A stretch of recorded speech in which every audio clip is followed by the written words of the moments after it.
unexpected insights emerge from the group.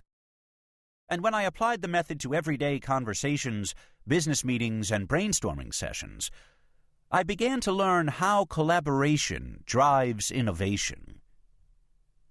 In recent years, I took this new perspective on collaboration and used it to better understand today's networked economy.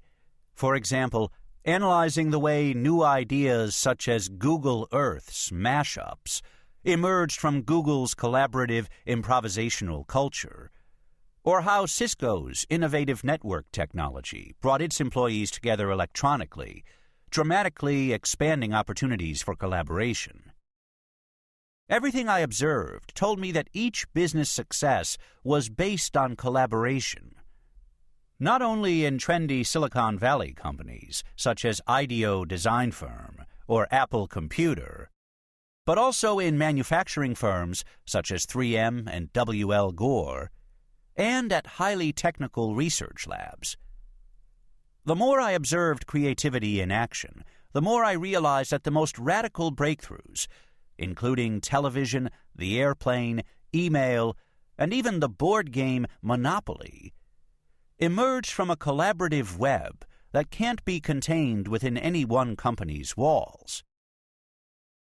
Along the way, I collected stories of significant innovations, both historical, such as the airplane and the telegraph, and contemporary, such as email and the mountain bike. And I made a fascinating discovery. Even though these products didn't result from a single conversation, their historical emergence followed the same process as an improvised conversation, with small sparks gathering together over time, multiple dead ends, and the reinterpretation of previous ideas. These innovations all result from an invisible collaborative web. And in this book, I draw on my research, including the lessons of improv theater and the work of other social scientists, to make this collaborative web visible.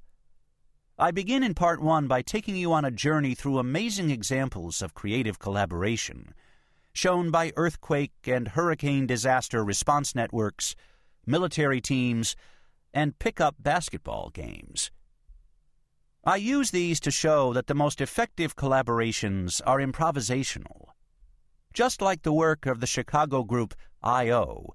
that appeared on CNN's 2006 special. I soon learned that only certain kinds of collaboration work in the real world, improvisations that are guided and planned, but in a way that doesn't kill the power of improvisation to generate unexpected insights. Brainstorming is a good example. Numerous studies have shown that this popular technique is usually a waste of time. The truth is that, despite the proliferation of advice in the business press, many companies don't know how to foster creative collaboration. Fortunately, today's research tells us how. For example, I show that improvised innovation is more likely to work when a group experiences group flow, the group equivalent of Mihai Csikszentmihalyi's famous flow state, when we perform at our peak and lose track of time. And I show how to build brainstorming groups that realize their full creative potential. By the end of part one, I hope to have convinced you of the creative power of collaboration. But you still might wonder, isn't the individual mind the ultimate source of creativity? Doesn't each creative spark come from one person? In fact, researchers have discovered that the mind itself is filled with a kind of internal collaboration, that even the insights that emerge when you're completely alone can be traced back to previous collaborations. In part two, I share the results of exciting new research on the collaborative nature of the mind. You'll have fun doing creativity games yourself, the same ones that top researchers use in their laboratories, games that tap into the brain processes that drive creative insight. I'll walk you through some classic insight problems, those that require an aha experience to be solved. And you'll see that even though insight often feels like a solitary, private event, its roots are in collaboration. When Time magazine interviewed me about creativity in 2000...